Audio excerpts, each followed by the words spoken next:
하나님 말씀 함께 보겠습니다. 하나님 말씀은 에스라 3장 8절부터 13절입니다.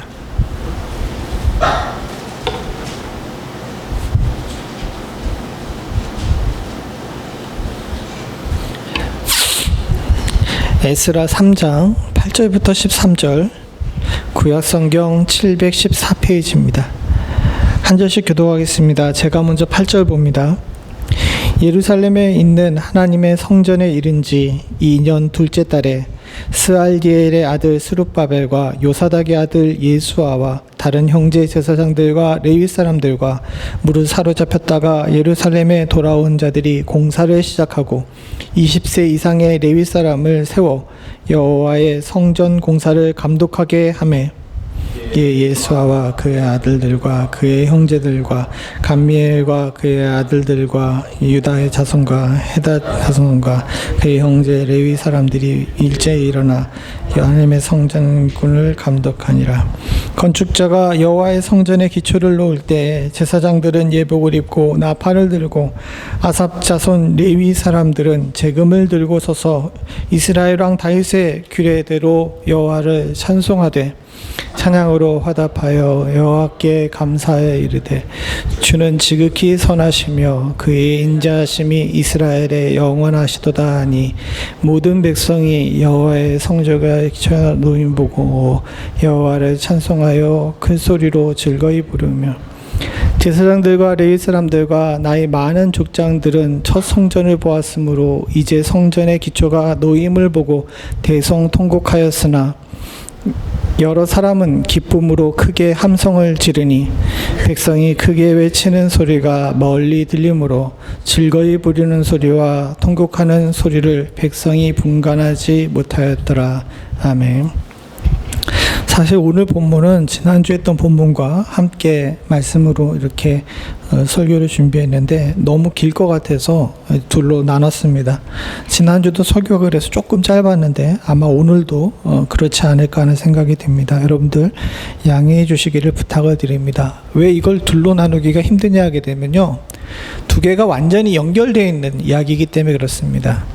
오늘 읽은 본문은 아니지만 1절과 7절을 보게 되게 되면 이스라엘 자손이 성전을 지었던 얘기들의 역사적인 이야기들을 이야기합니다. 1절에 보게 되면 이스라엘 자손들이 여호와의 성전터에 도착을 했는데 바로 성전을 짓지 못하고 각자 자기 성읍에 몇 달 동안 살았다 그랬죠?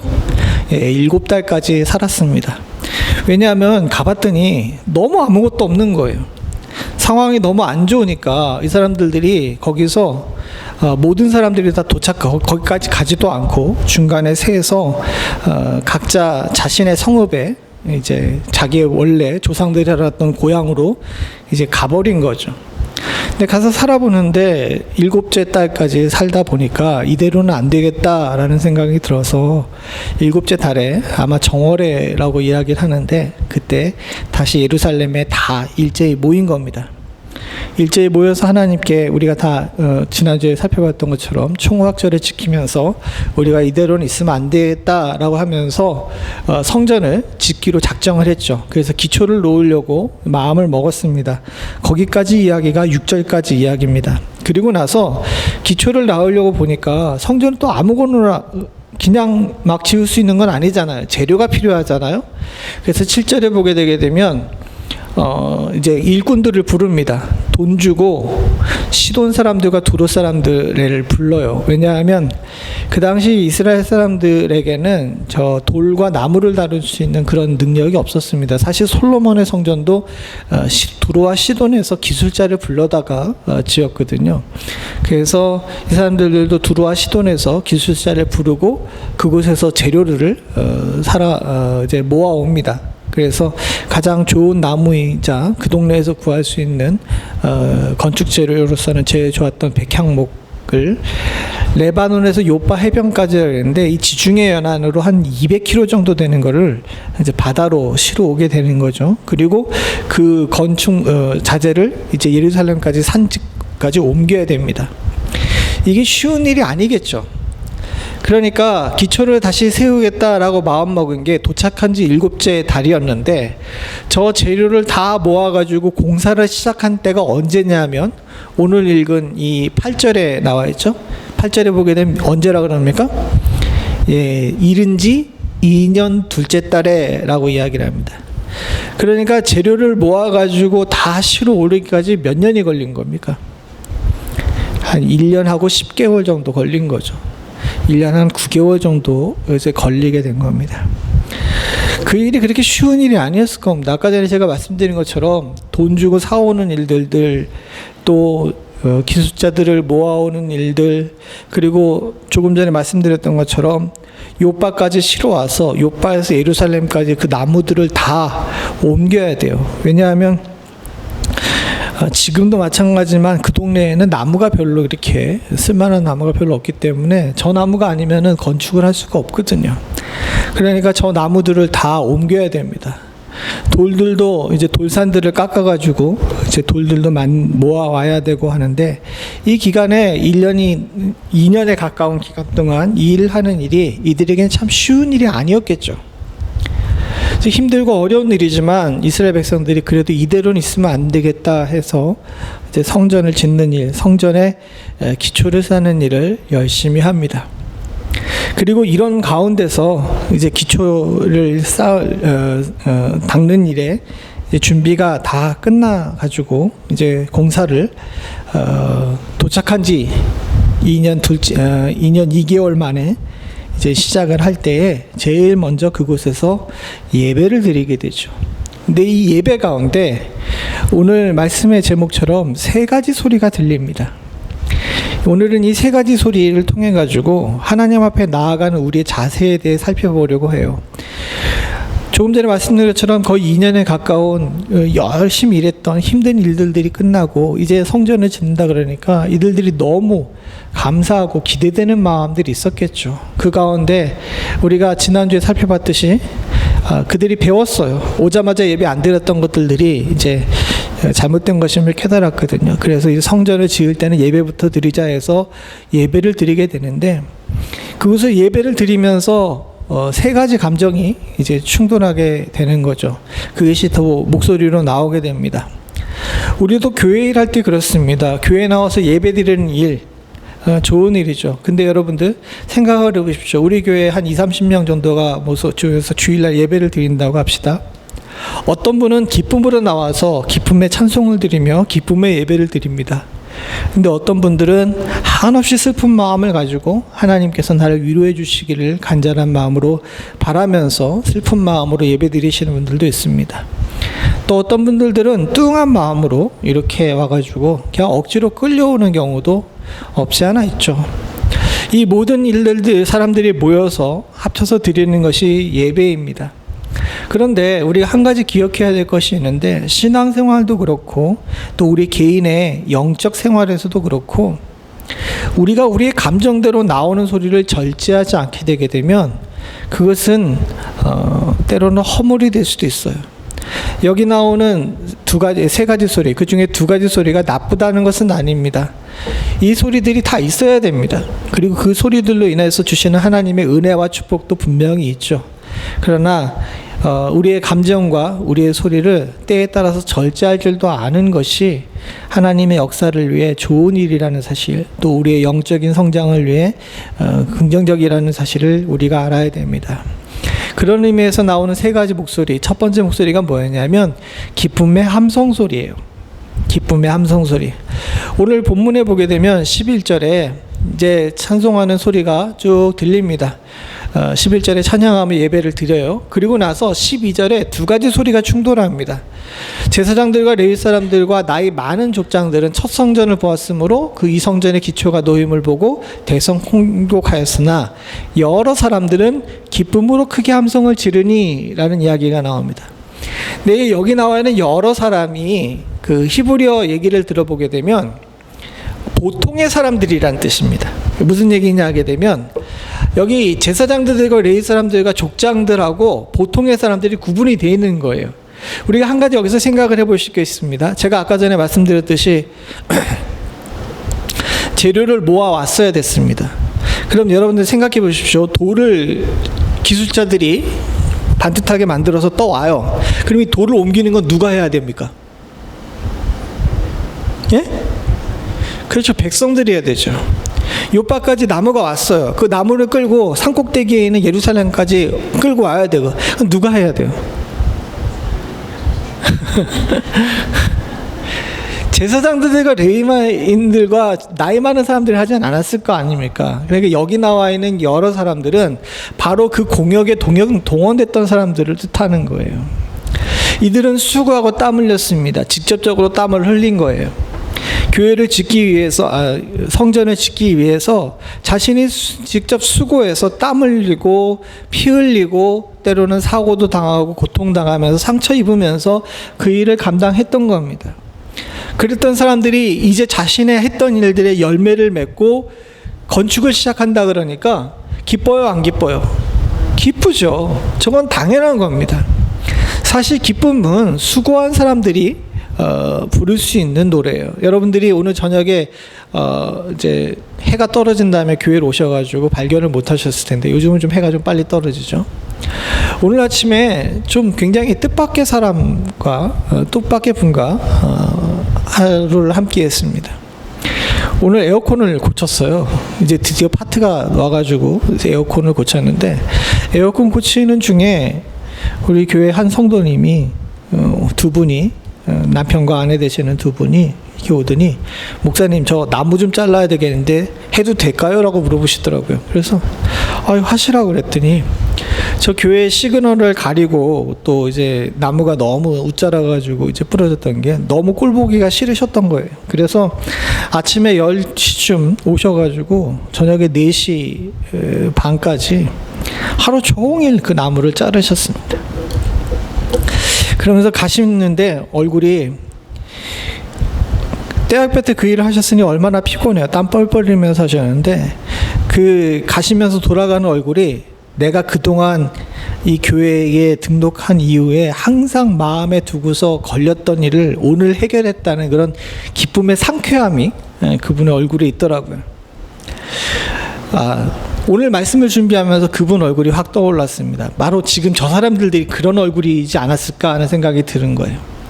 교회 일에서도 마찬가지입니다. 교회 일에서도 때로는 아이들을 가르치고, 때로는 주방에 봉사하고, 때로는 예배를 섬기면서 반주와 영상으로 돕고, 저 같은 경우는 말씀을 이제 전하면서 우리가 수고했던 일들이 정말 이루어지고 또 그 일에 대해서 이렇게 열매를 보게 될 때 우리 안에 기쁨의 소리가 있죠.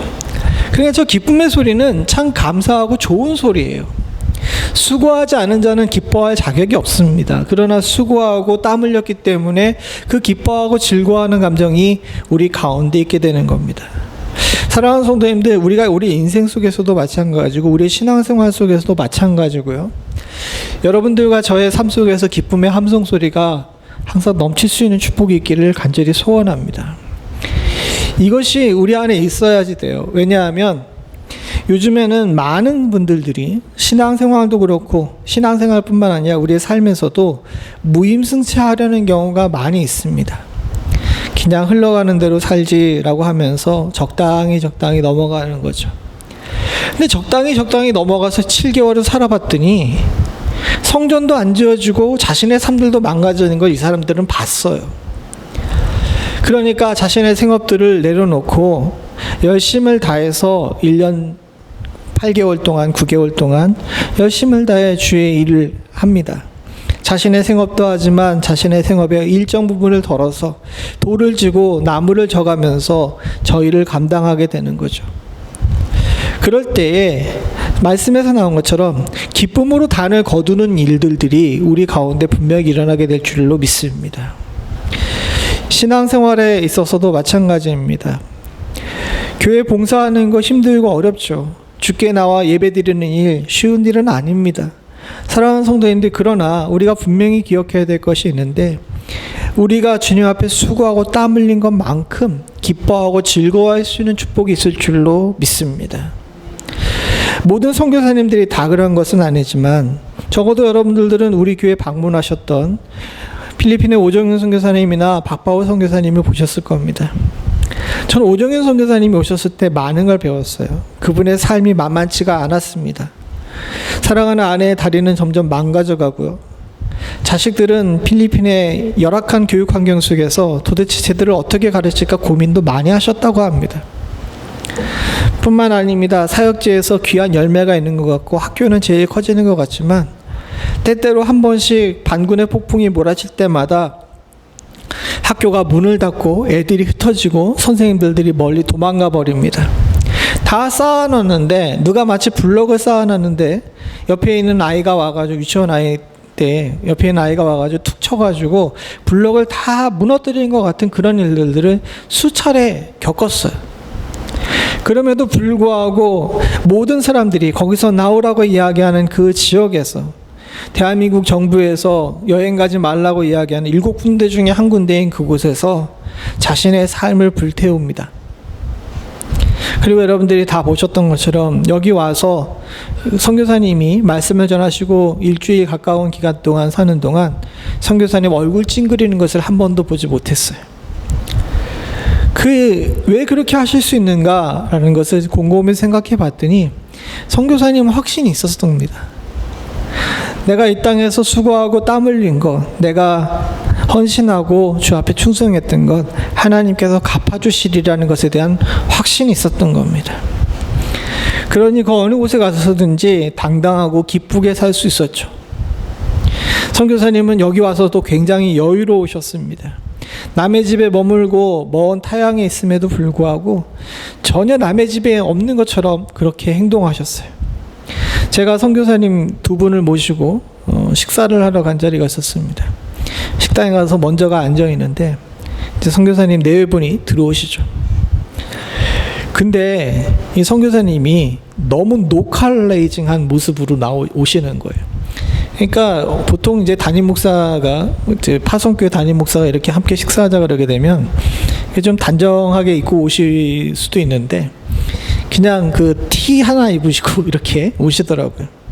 근데 전 그게 너무 보기 좋더라고요.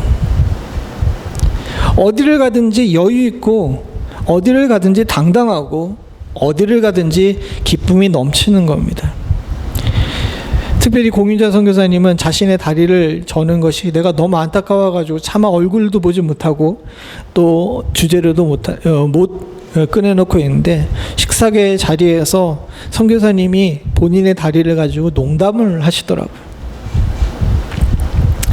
사랑하는 성도님들, 그것은 그냥 단순히 그분의 인격이나 그분의 삶이 그래서 그런 것이 아니라 바로 수고하고 땀 흘린 자의 자격인 줄로 믿습니다. 우리도 마찬가지입니다. 사랑하는 성도님들, 신앙생활에 있어서 거저먹는 것은 없습니다.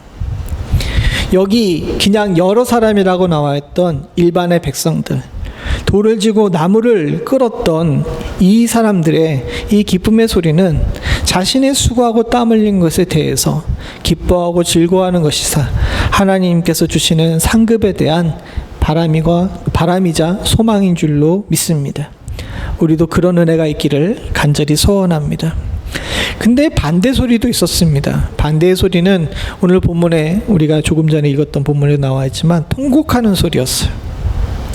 12절을 보게 되면 제사장들과 레위 사람들 그리고 나이 많은 족장들이 통곡을 합니다. 대성통곡을 했다라고 성경에 바로 찍어서 얘기를 합니다.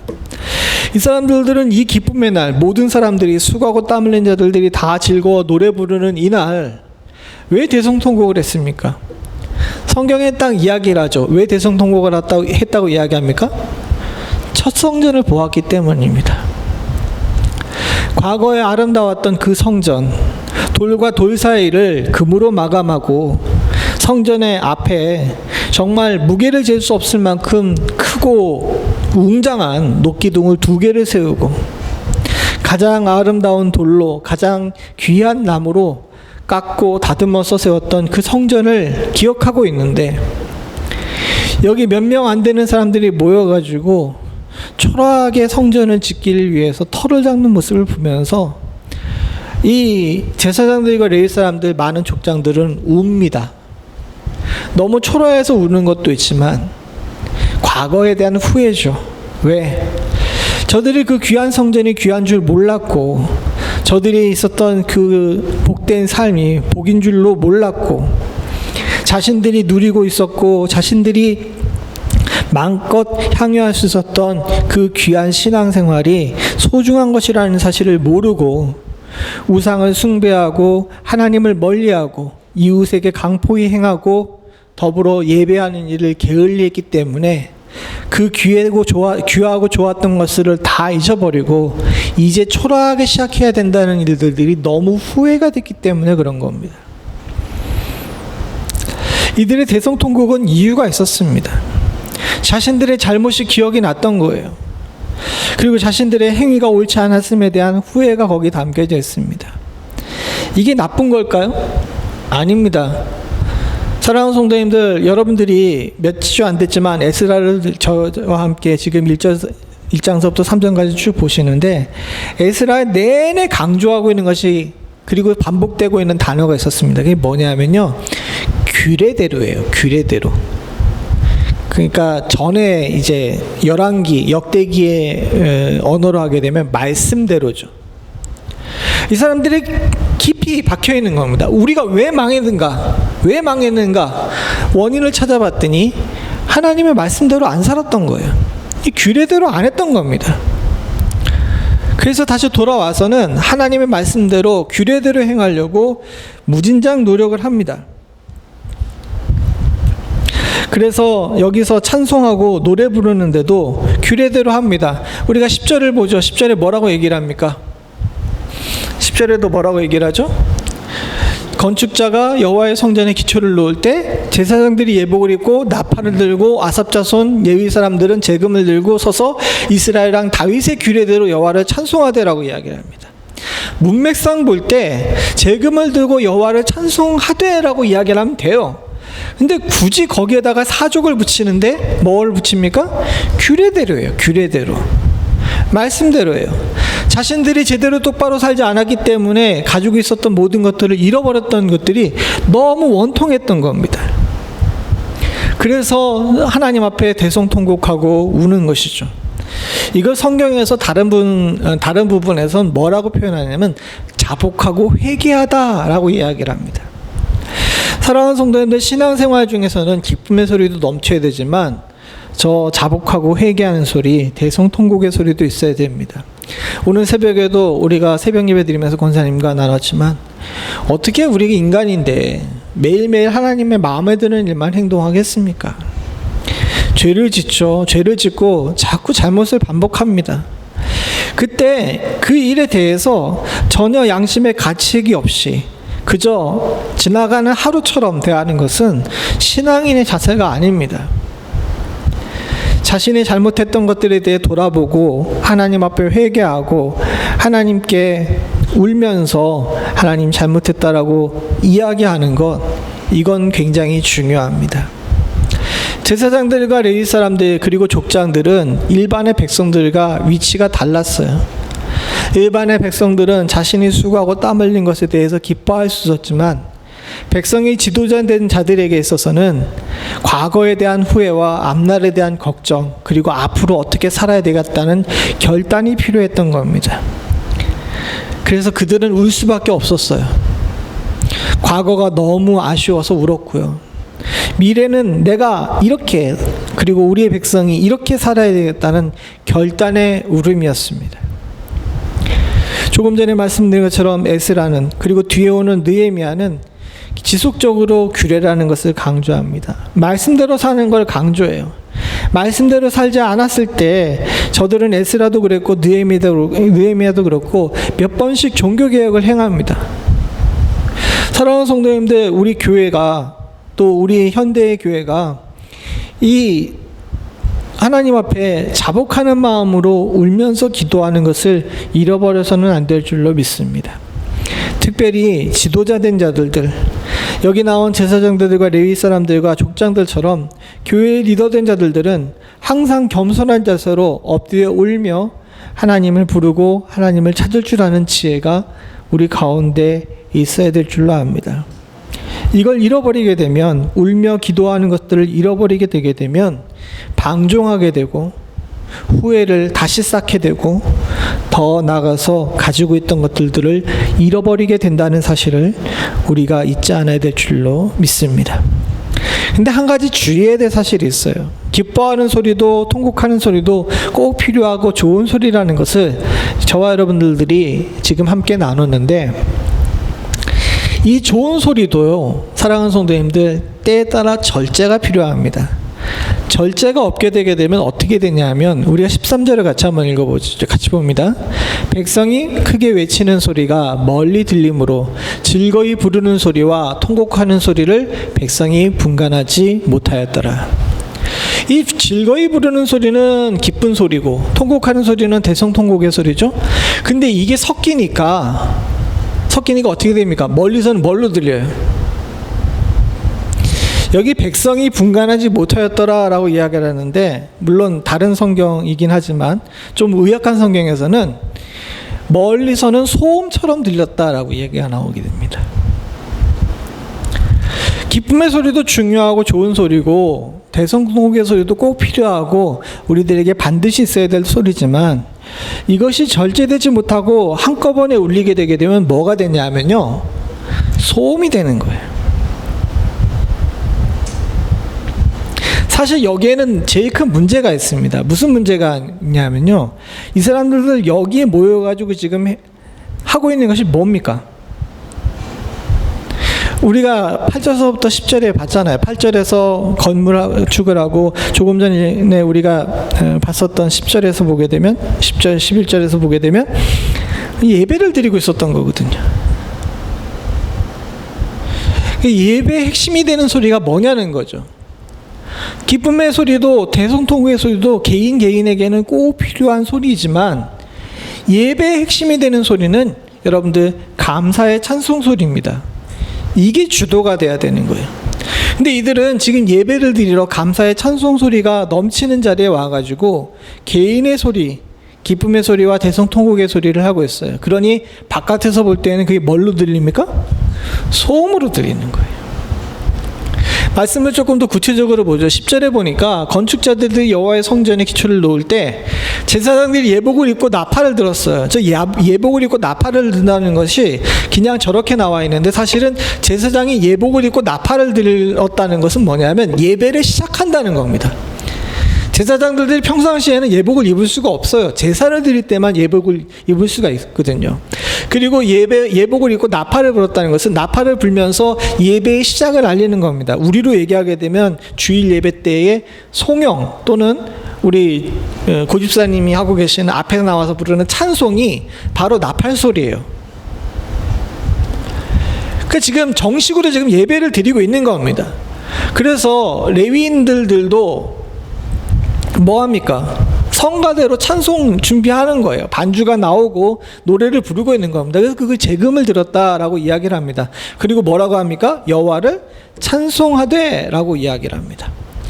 이 찬송의 내용이 뭔지 11절인데 우리 11절 같이 봅니다. 시작.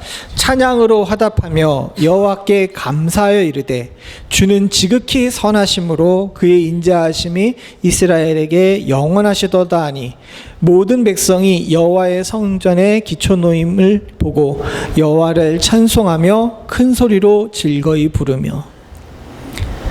뭡니까? 지금 제사장이 예배를 시작한다는 소리를 듣고 레위인들이 찬송을 시작하면서 찬송의 핵심이 뭐냐면 여호와께 감사하여 주는 지극히 선하심으로 그 인자하심이 이스라엘에 영원하시도다 하면서 감사함의 찬송을 부르고 있는 겁니다. 그러면요, 여기에 집중해야 되는 거예요. 근데 어느 순간인가 절제가 없어지니까 조금 전에 앞에 살펴본 것처럼 12절에서는 찬송의 소리와 통곡하는 소리가 섞여 들리게 되고, 그래서 13절에는 결국 그것이 소음처럼 들리는 겁니다. 사랑하는 성도님들, 개인의 입장에서는요, 기쁨의 소리, 통곡의 소리가 꼭 필요해요. 그러나 예배의 순간에는 오로지 감사의 소리만 나와야 될 줄로 믿습니다. 이게 기본적인 자세예요. 제가 이 말씀이 왜 여기에 나와 있는지에 대해서 여러 주석을 찾아봤습니다. 굳이 이 이야기를 꼭 해야 되나 이런 생각을 했는데 왜 그런가 봤더니 뒤에 나오는 이야기들을 통해 가지고 주석 몇 군데에서 이렇게 말씀한 이유에 대해서 이야기를 하더라고요. 우리가 다음 주에 볼 것인데, 다음 주에는 성전의 건축이 방해가 돼요. 그리고 아주 꽤 오랫동안 성전이 기초만 닦고 건물을 올리지 못합니다. 거기에 이유가 무엇인가 봤더니, 이 사람들이 3장의 앞부분에서도 그랬던 것처럼 뒷부분에서도 결국은 하나님을 찬송한다라고 이야기를 하고 하나님 중심으로 규례대로 한다라고 이야기를 하지만 결국 누구의 목소리만 냅니까? 개인의 목소리만 내고 있는 거예요. 찬송할 때, 예배 드릴 때는 찬송하고 예배하는 일에 집중해야 합니다. 우리는 무엇이 우선순위인지를 분명히 알아야 돼요. 기쁨의 함성 소리와 통곡하는 소리도 중요하지만 제일 중요한 소리는요, 예배하며 감사하며 찬송하는 소리가 제일 중요합니다. 이것이 중심을 찾고 이것이 우선돼야 되는 거예요. 그런데 그 귀한 찬송의 시간, 감사의 시간에 개인에게 취해서 기쁨의 소리, 통곡의 소리만 가득하게 되면 결국 13절에 나온 것처럼 소음의 소리가 되고, 그 소음의 소리는 하나님의 거룩한 일을 이룰 수가 없게 되고 외부의 공격에 취약하게 되는 것입니다. 우리는 여기에 교훈을 얻어야 됩니다. 사랑하는 성도님들, 교회에서도 그렇고 여러분들 개인의 삶에서도 그렇고요. 개인의 영성을 유지하기 위해 기뻐함의 은혜, 또 회개함의 눈물이 필요한 것은 맞습니다. 그러나 우리의 마음의 깊은 곳에 중심을 찾아야 되는 소리가 있는데, 그것은 하나님의 은혜에 감사하는 겁니다. 이게 중심이 되지 않는 교회, 이것이 중심이 되지 않은 성도는 금방 세상의 소란에 휩쓸리게 되죠. 아마도 에스라는 여기에 대해서 구체적으로 얘기하지 않았지만 주석을 쓰고 있는 많은 분들이 동일하게 하고 있는 이야기는 그겁니다. 좋은 소리들이 뭉쳐있지만 결국 소음이 될 수밖에 없다면 제대로 하나님의 역사를 이루기가 쉽지가 않다는 거죠. 사랑하는 성도님들, 우리는 오늘 앞부분에 기도할 때 눈물도 흘렸고 때로는 기쁨의 기도도 드리는 줄로 믿습니다. 그러나 지금 우리의 중심에 가장 크게 들려야 될 소리는요, 감사의 찬송 소리인 줄로 믿습니다. 여러분들과 저의 삶 속에 이 감사의 찬송 소리가 넘칠 수 있기를 소원합니다. 때때로는 기뻐하고 즐거워할 수 있는 그런 소리도 있고 때로는 눈물 흘려야 될 소리도 있지만 중심에서 감사의 찬송의 소리가 흔들리지 않아야 다른 모든 것들도 의미가 있을 줄로 압니다. 그리고 제일 바깥으로 크게 나와야 될 소리는요, 감사의 찬송 소리예요. 11절까지만 해도 모든 성도들이 다, 거기에 있던 모든 사람들이 큰 소리로 즐거이 불렸는데, 이때까지는 저들이 찬송하는 소리를 바깥에서도 다 온전히 들었겠죠. 근데 13절에 가서는 그 소리가 소음처럼 들렸던 것은 각자의 소리를 내기 시작했기 때문입니다. 주의 교회가 건강한 교회가 되길 위해서는요, 모두 합쳐서 한 소리를 내야 될 줄 알아야 됩니다. 그 소리는 인간의 소리가 아니라 하나님을 찬송하는 소리여야 합니다. 우리 가정에서도 마찬가지입니다. 우리의 가정이 주 안에서 복되길 원한다면 사랑하는 성도님들, 각자 개인의 소리가 아니라 하나님께 감사하는 소리로 우리의 소리가 일치 단결돼야 될 줄로 믿습니다. 그리 되게 되면 주 안에서 우리의 삶이 형통케 되는 축복이 있을 줄로 믿습니다. 오늘 이 말씀 속에서 저와 여러분들이 교훈을 얻어 주님 앞에서 감사가 끊이지 않을 수 있는 축복이 있기를 간절히 소원합니다. 같이 기도하시겠습니다.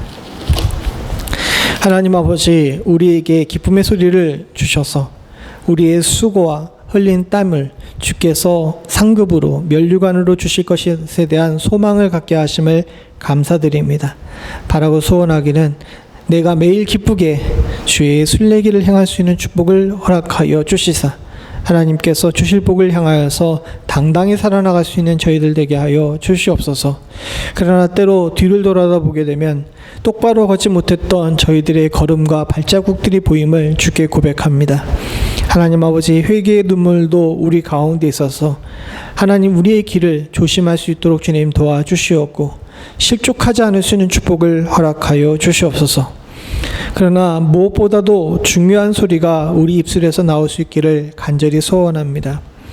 때로는 불평할 일도 많고 때로는 기뻐할 일들도 많지만 우리 입술에서 나오는 가장 큰 소리, 가장 많은 소리는 하나님께 감사하는 찬송의 소리가 되기를 간절히 소원합니다.